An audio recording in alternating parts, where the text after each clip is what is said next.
avec l'aide d'Akadosh Baruch Hu, nous poursuivons le périple du cycle sur l'éducation, nous allons conclure. Et donc, je réitère la demande que j'ai faite, qu'étant donné que les sujets d'éducation sont imbriqués, et c'est un ensemble, là, que celui qui s'intéresse pour lui, pour ses enfants, pour ses petits-enfants à l'éducation, qu'il essaye de voir l'ensemble du cycle et non pas une seule séquence. Donc, le sujet d'Internet et tout ce qui est afférent à Internet et les certaines valeurs particulières du foyer juif dont il va être question. Alors, Internet, c'est quelque chose là extrêmement moderne, il y a quelques petites dizaines d'années que ça existe. Et c'est vrai que c'est quelque chose d'inouï, qui dépasse l'entendement, où vous avez la compilation de toute la connaissance humaine, hein, tout ce qui existe, tout ce qui a existé, tout ce qu'on peut compiler comme connaissance se trouve dans Internet, donc ça défie l'imagination. On peut avoir ça dans la paume de la main, on peut avoir la connaissance exhaustive de l'être humain, mais c'est pas possible, mais tout est possible. Et Hachem nous prépare, on le sait que tout ce qui se passe à notre époque, et surtout depuis 1840, comme dit le Zohar, où toutes les portes de la connaissance s'ouvrent dans le ciel et les réceptacles humains, c'est tout simplement le projet divin. C'est pas l'homme. L'homme, sommes très faibles, mais c'est le projet divin où la connaissance se répand sur terre. Ce qu'il y a de particulier à Internet, c'est que c'est une connaissance visuelle. Ce n'est pas une connaissance audio, ce n'est pas une connaissance d'enseignant à un élève, c'est une connaissance visuelle. Et vous savez que dans les 5 sens, le sens le plus aiguisé, le sens de la vue. Comme les Chazal le disent, voir, c'est la chose qui nous touche le plus profondément, le plus intimement. Et ce n'est pas que les connaissances qui se trouvent dans ce système et dans cette nomenclature, c'est pas seulement la connaissance. Mais il y a, vous savez que je compare toujours au premier homme dans le Gan Eden, il y avait l'arbre de vie et il y avait l'arbre de la connaissance. Mais l'arbre de la connaissance s'appelle en hébreu dans la Torah la connaissance du bien et du mal.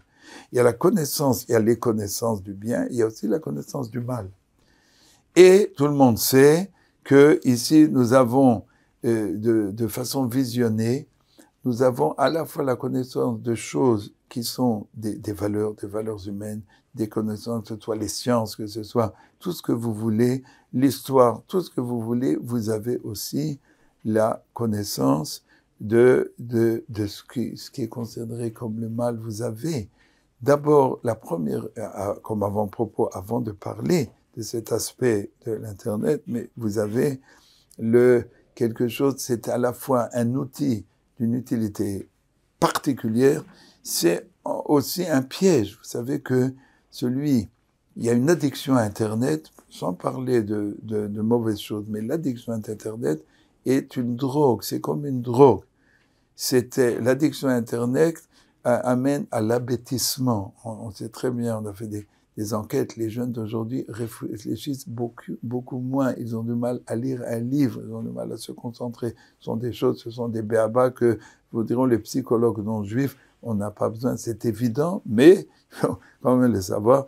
Et tout être intelligent, même s'il a chez lui Internet, bien entendu, il faut limiter tout l'art est dans la limite et ne pas tomber dans le piège de c'est une sorte c'est un piège parce que l'être humain est piégé et à la fin il perd ses facultés de réflexion, ses facultés aussi de vivre la vie parce que c'est un monde imaginaire. On rentre dans un monde où les réalités ne sont plus l'essentiel. On vit et ça cause aussi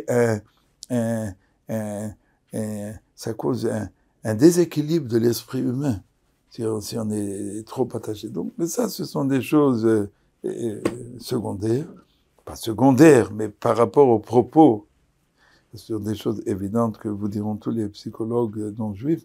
Mais ce qui nous concerne de plus, c'est que vous avez l'étalement de toute la violence du monde, les jeux de violence, et les gens modernes vont dire oui, c'est un exutoire, au contraire, grâce à ça, mais c'est un ridicule total.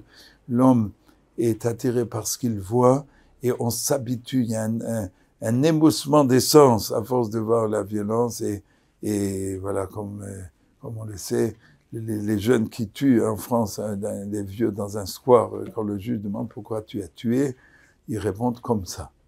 Aucune explication. Pourquoi tu as tué avec une barre de fer? Comme ça, voilà. Ça, c'est les résultats de cet étalement. Et vous avez bien entendu aussi la pornographie et l'étalement de choses, voilà, qui font que, comme on le sait, celui qui a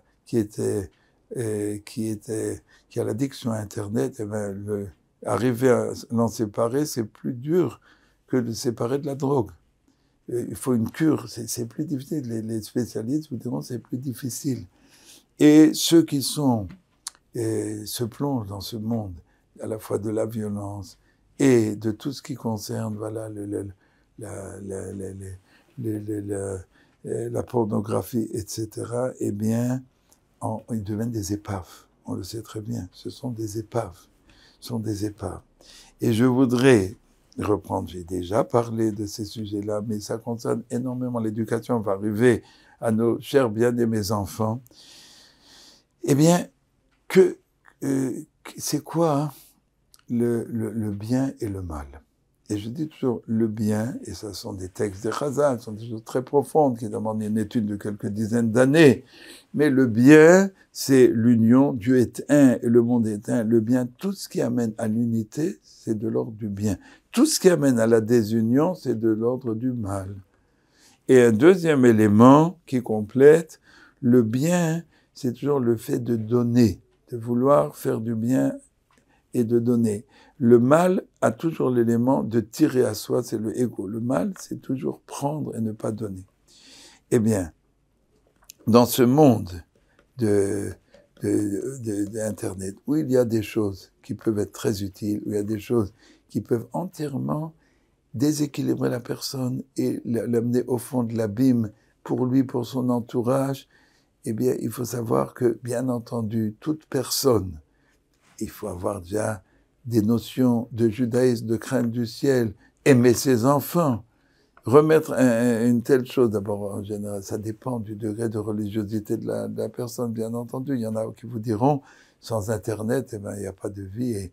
Et comme il y en a qui ont dit en France, ils ont accusé, voilà, maintenant, ils ont fait un dossier, on dit c'est un dossier monté par des gens qui sont spécialisés pour la lutte contre les religieux, contre un organisme en France, Bussière, ils ont dit 14 griefs, et le résumé de tout, c'est une secte juive qui prive les enfants de la télévision et de l'Internet. Donc c'est une secte. Et je dis, la secte, c'est ceux qui livrent leurs enfants à Internet aux orang-outans, parce que ils peuvent être engloutis. Et bien entendu qu'il existe des filtres et que toute personne qui se respecte, et en Israël comme en France, lorsqu'on utilise, il y a des filtres il y a divers degrés, mais des filtres tout à fait corrects, voilà, qui protègent de certaines choses qui sont une agression spirituelle qui fait que l'homme, qu'on le veuille ou pas, l'œil, c'est la chose la plus sensible, et il y a des choses, c'est très difficile d'effacer pendant de très longues années. Et donc, la première chose, si on aime ses enfants, il faut aimer ses enfants, il faut aimer, vous m'excusez, je sais que c'est un langage pour certains qui est évident, pour certains qui est à l'opposé, mais si on est honnête et si on réfléchit, mais c'est vrai que quand on est dans un monde, qui n'a plus de normes, on ne peut pas réfléchir parce qu'on est conditionné par ce nom des non-normes. Ou l'interdiction, vous savez, la seule interdiction qu'il y a en Europe, l'interdiction d'interdire. Quand on est dans ce monde-là, ben, je comprends qu'on ne comprend pas ce langage-là. Mais lorsqu'on a le cœur droit et pur et l'amour de ses enfants et qu'on va jusqu'au fond des choses, vous m'excuserez d'être un peu âpre, jusqu'au fond des choses avec honnêteté, ben, il faut reconnaître que si on aime ses enfants, eh ben, il faut absolument Et les psychologues non juifs vous le diront tous, hein, c'est pas, mais c'est évident qu'il faut un filtre. Mais ce n'est pas l'essentiel. Tous les filtres peuvent être forcés, et ce qu'on interdit à la maison, l'enfant et l'adolescent va le retrouver à l'extérieur. Aujourd'hui, vous le savez, vous avez suivi déjà le cycle sur l'éducation, la coercition ne sert à rien, bien au contraire. Alors, quel est le secret de la protection? Ben, c'est très simple. Étant donné que le bien, c'est l'union et le don, si les enfants ont devant les yeux un papa et une maman qui ne sont pas toujours tournés autour d'eux, qui se regardent pas tout le temps le nombril, qui pensent aux autres, qui veulent donner naturellement, je prétends, et j'affirme, et je vais vous dire la suite, et j'ai parlé à plusieurs spécialistes qui s'occupent des cas les plus graves, qui m'ont dit que c'est absolument vrai et juste. Si, à la maison, vous avez les éléments positifs du bien, le mal n'a rien à faire. On est tous curieux, on peut tous flancher un moment, mais aucun enfant ou adulte ne tombera s'il a ces éléments en main. Mais ces éléments, c'est le bien par excellence, c'est le don, d'abord de vouloir donner. S'il est donné, parce que dans la violence, c'est l'annulation d'autrui. C'est le comble du mal où on ne cherche pas à donner à l'autre, à effacer l'autre. La violence, c'est effacer l'autre. Mais quand on ne veut que donner à l'autre, on est heurté par la violence. On ne supporte pas la violence. Il y en a plus, c'est un jeu. Mais oui, c'est un jeu. C'est un jeu. Ça dépend des gènes et ça dépend de l'éducation, ça dépend de ce qu'on cherche sur Terre. Quand on aime l'autre et quand on veut, on ne supporte pas. On ne supporte pas. Et donc, c'est déjà, on est protégé, on est autoprotégé, on n'a pas besoin de choses extérieures. On a un rejet, on a un dégoût. C'est la première chose. Et lorsque les parents sont unis, eh bien, unis, c'est quoi? L'union est dans 3 dimensions. L'union avec Hachem, c'est la prière. Lorsqu'on voit un papa, une maman, bien, qui ne sont pas des couples, qui ne sont pas séparés de tout, parce que c'est un monde imaginaire où on ne fait qu'attirer à soi. Et le plaisir sexuel, l'autre est un objet, n'est pas un sujet. C'est prendre et prendre et prendre, et c'est que l'instinct, et jusqu'à ce que l'autre disparaisse, en fin de compte. Et si l'autre ne lui plaît pas, ben, c'est comme, vous le savez, ce qui se passe dans tous les pays du monde, et les meurtres conjugaux, etc., etc., inutile d'en parler, et que Dieu nous protège. Et ça passe par l'amour, c'est une suite, chez beaucoup naturel, c'est pas de l'amour, c'est la haine, c'est le égo et c'est que l'égoïsme. Et donc, celui qui voit, et c'est le contraire de l'union. Lorsqu'un enfant voit que ses parents sont unis, c'est quoi? Unis avec le Créateur. Unis avec eux-mêmes. Être réunis, on a une âme, on a un corps. Et on part pas dans tous les sens. Le corps ne fout pas le camp et on est réunis. On a des normes. Être réunis, et il faut étudier du Mossar, il faut étudier des textes de morale juive, il faut s'élever, il faut se travailler, il faut se limiter. Quand l'enfant voit que les parents eux-mêmes, les yeux des enfants, on en a assez parlé, sont rivés sur les parents toute la vie, même quand les parents sont déjà grands-parents, arrière-grands-parents, mais ça reste comme ça. Eh bien, si les parents sont réunis à eux-mêmes, l'enfant a déjà une propre limite. Il ne se livre au néant que celui qui est déjà dans le néant précédemment. S'il n'est pas, il va pas se jeter. Pourquoi se jeter dans la mer et disparaître? Non, c'est quand l'homme est limité. Et lorsque l'enfant voit que les parents sont unis dans le couple, qu'ils se respectent, qu'ils s'aiment vraiment, l'amour, c'est la chose la plus belle. Aimer Hachem ou aimer son conjoint, c'est la même chose. On en a parlé dans le sujet du couple. On ne peut aimer Hachem si on aime son conjoint. On ne peut aimer son conjoint si on n'aime pas Hachem.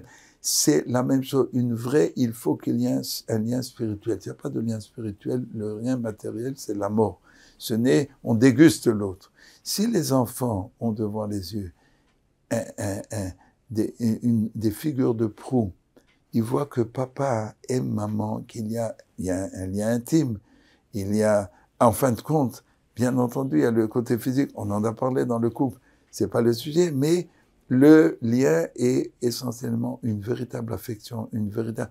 Et s'il n'y a pas de lien avec Hachem, il peut y avoir de l'affection. Les Juifs, bon, ils sont bons, et on a un atavisme avec de grande qualité, mais ce n'est pas la même chose. S'il n'y a pas la présence divine, eh bien, toute affection, elle peut tourner au vinaigre, et il y a aussi des scories graves dans cette affection qui n'est pas basée sur le lien avec le Créateur.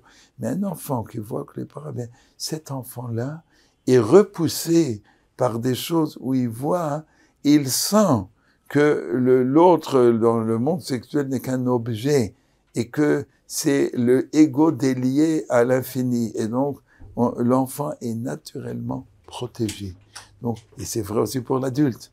Maintenant, tout le monde peut flancher et nous, on est dans un monde compliqué où il y a énormément de balais de chouva, de gens qui reviennent à la Torah, on peut avoir un passé, il y a des adultes, même c'est des adultes qui sont addictés à Internet, pas seulement des enfants. Donc comment il peut dire à son fils si lui-même est déjà... Mais Akadosh Borou est avec nous, on peut toujours s'améliorer, on peut toujours s'élever, et si les éléments présents sont là, eh bien, je vous assure, dans le sexe opposé, comme disaient les grands Allemands, les enfants ne recherchent que la chaleur.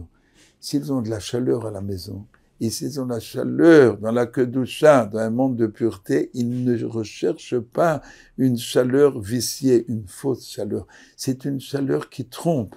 C'est un appât, mais c'est un attrape-nigo. Et ceux qui voient à la maison une véritable chaleur, bien entendu, j'ai parlé du lien avec Hachem, avec Shalom, son problème, j'aurais dû dire le lien avec les enfants. Si le papa et la maman ont une bonne relation avec l'enfant, s'ils ne leur crient pas dessus, alors là, il faut se référer à tout le cycle. S'il y a une suavité dans le lien et dans l'ambiance du foyer entre les parents et les enfants entre eux, cet enfant est sevé de chaleur vraie. Et dans cette chaleur viciée, qui n'est pas une chaleur, il sent qu'il y a quelque chose d'empoisonné. Et donc, il ne va pas se tourner. Donc, il faut un fil, parce que sans fil, de toute façon, ils vous mettront partout à n'en plus finir des choses qui sont abominables. Mais celui qui a ces éléments en main, il sauve ses enfants. Et donc, le secret, comme ça a été le fil le fil conducteur de tout le sujet d'éducation, c'est le fil conducteur du livre qu'Hachem m'a donné, m'a aidé à écrire, Levavot al-Banim, c'est l'élévation du parent. Si on veut que les enfants soient protégés, il faut que les parents soient un exemple. Et si les parents le sont, les enfants, ils passent comme une lettre à la boîte. Il n'y a plus de lettres, il n'y a plus de boîte, mais il était un temps. Et donc, c'est le sujet. Et pour parler de quelque chose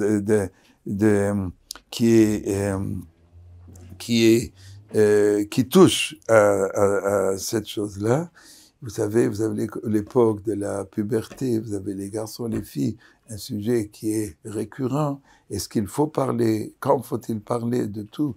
Des sujets qui concernent le sexe opposé et la puberté et le mariage à des enfants. Et c'est effectivement un sujet assez délicat et complexe. Ça dépend absolument du cadre dans lequel on vit, parce que lorsque ceux pour qui, mais tout ce qui a été dit est l'avant-propos, on va juste le traduire. L'enfant qui a vu que tous les sujets d'amour, entre guillemets, c'est quelque chose de propre et de positif, en gros, il n'y a pas de question. Les Gemarot parlent de tout, tous les sujets possibles, les plus intimes. De toute époque, les garçons ont étudié ces Gemarot, ne sont pas posés de questions. Alors je dis, c'est inimaginable ce dont on parle. Pourquoi? Parce que quand c'est dans la pureté, le corps, c'est les crins de l'âme. Et on ne voit pas ce qu'il y a de mal. Il n'y a rien de mal. Rien n'est mal. Et l'acte intime, c'est la plus grande chose de ce qui existe, si c'est dans la pureté, dans le respect, et dans la tsniout, dans la pudeur, et si c'est dans le don, et si c'est pour servir Hachem, et si l'autre est un sujet, pas un objet. Et donc, si tout ce qui a été dit, lorsque quelqu'un a grandi avec des parents pareils, et dans un milieu protégé, parce que ça dépend où on grandit. Il y a des milieux comme en Eretz Israël, avec des villes de Torah, et même en France, il y a peu, ça n'existe pas. Il y a des endroits en Amérique, c'est peut-être le seul pays du monde où en France, où les gens vraiment très religieux ne se réunissent pas dans des endroits particuliers. Mais lorsque, de façon générale, l'enfant grandit dans un foyer véritablement cadré, où il y a les éléments positifs et où il est protégé, et à la limite, on n'a pas besoin de parler. Il faut quand même parler au moment de la puberté pour que le jeune gens ou la jeune fille sache que voilà, que le sujet du corps et qu'il y a des changements et des transformations, qu'il ne faut pas avoir peur, que c'est Hachem qui a créé, c'est tout est pour le bien, etc. Maintenant, plus le foyer est perméable à certaines choses, et plus il faut prévenir plutôt que guérir. À savoir que si on sait que l'enfant, voilà, ça ce sont dans des milieux qui sont déjà plus ouverts, ou bien quand le foyer, il suffit que le père soit un peu coercitif et il jette son fils en pâture à Internet. Hein. Ça va très vite. Parce que l'enfant, aujourd'hui, il faut se référer à tout ce qui a été dit, l'enfant qui manque un peu de chaleur d'un monde permissif, où il n'y a que le plaisir de l'instant, et si à la maison il n'a pas le plaisir et le bonheur, eh bien, c'est comme si on le jetait dans la gueule du loup. Donc on peut être le parent le plus religieux, le plus fou, le plus orthodoxe, et malgré tout, ça ne servira pas. S'il y a la pression au foyer, s'il y a d'autres choses, s'il y a des cris, s'il y a une mésentente entre les parents, si les enfants voient que le sujet, il n'y a pas le couple, c'est en rien quelque chose qui bâtit et qui est pur, et bien, alors ils sont faibles, ils n'ont plus de garde-fou, ils n'ont plus de force intérieure. Donc ça dépend combien, mais plus le foyer est perméable à tous les vents extérieurs, et en France, en Israël, c'est très différent. En Israël, on a fait une sorte, il y a eu des règles très précises des rabbinim, d'interdire Internet à la maison, si ce n'est, voilà, pour des besoins très précis, et avec les filtres, et ça a beaucoup moins pénétré, encore aujourd'hui, hein, où tout le monde a un mail, pratiquement, mais le Internet, bon, avec filtre, oui, mais c'est très différent du monde entier, de l'Europe, en tout cas de la France. L'Angleterre ressemble plus à Israël qu'à la France, mais de la France. Et donc, lorsque l'enfant est dans un milieu, même l'école, ou qu'il ne le veuille pas, il entend certaines choses, eh bien, il faut prendre les devants. Et prendre les devants, mais il faut qu'il y ait un lien positif. S'il n'y a pas de lien positif, si l'enfant fuit le père ou la fille la mère, comment est-ce qu'on peut prendre les devants? Et on en revient à tous les sujets d'éducation. On n'éduque pas les enfants aujourd'hui, on s'éduque soi-même. C'est le sujet, il n'y en a pas d'autre. Mais lorsqu'il y a un lien positif et que l'enfant a confiance aux parents, eh bien, il faut prendre les devants. Selon, je dis, voilà, c'est une complexité simple, il faut demander des conseils à des rabbinim, à des amis, à des éducateurs, selon chaque foyer est à part. Chaque cas est à part. Il n'y a pas de règle générale. Chaque cas, je vous ai dit des choses très générales, mais malgré tout, chaque cas est à part. Eh bien, plus le foyer est perméable, plus il faut prendre les devants de façon positive, en rendant les choses, montrer la beauté, la grandeur de la pureté, de la tsniout, de la pudeur, et expliquer combien le corps et l'âme, c'est une seule et même chose qui doivent s'unir. Il n'y a rien de mal, à condition d'aborder de façon positive et de façon pure. Si on a ces éléments-là en main, eh bien, on protège son enfant, on se protège soi-même, et comme il a été dit dans cette dernière séquence, vous voyez qu'en fin de compte, on ne peut transmettre que ce qu'on a. Si on veut transmettre des valeurs, il était un temps, pendant des millénaires peut-être, faites ce que je dis, ne faites pas ce que fait passer. Aujourd'hui, ça a été dit dans l'introduction, et après ça ne passe plus. Aujourd'hui, les enfants savent tout, ils connaissent les parents à fond, on ne peut rien cacher. Si on veut transmettre de la lumière, il faut porter en soi cette lumière. Et souvenons-nous, et ça va être le résumé de tout ce cycle, avec l'aide d'Akadosh Baruch Hu, la finalité de la vie du peuple juif, quelle est-elle? La finalité, on en a parlé tout au début, Dieu qui a choisi Abraham comme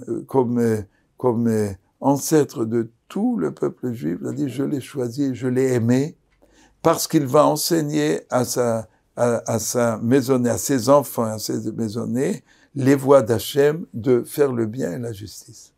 La finalité du juif, le but le plus élevé sur terre, et l'enjeu le plus grand et le plus merveilleux, de transmettre à ses enfants.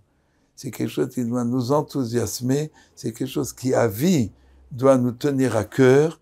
Et comme je l'ai dit, un parent reste l'exemple des enfants pour être imité, ou au contraire, l'enfant veut se démarquer jusqu'à la fin de ses jours. On a toujours les yeux rivés vers les parents.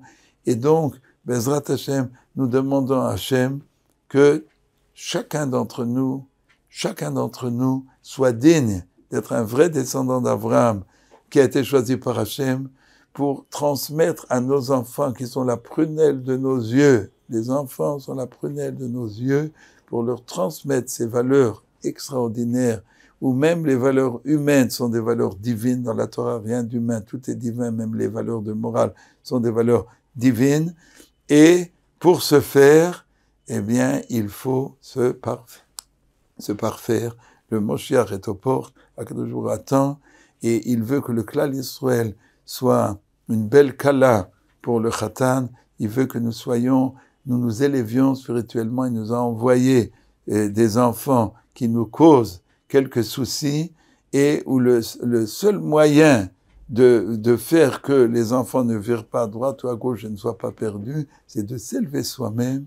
Et alors on arrive à ce projet divin du Klal Yisrael qui arrive à la perfection, que Bezrat Hashem, nous arrivions tous à nous élever, et la prière est fondamentale. Demandons à Hashem qui nous donne ses forces, et nous y arriverons, c'est sûr.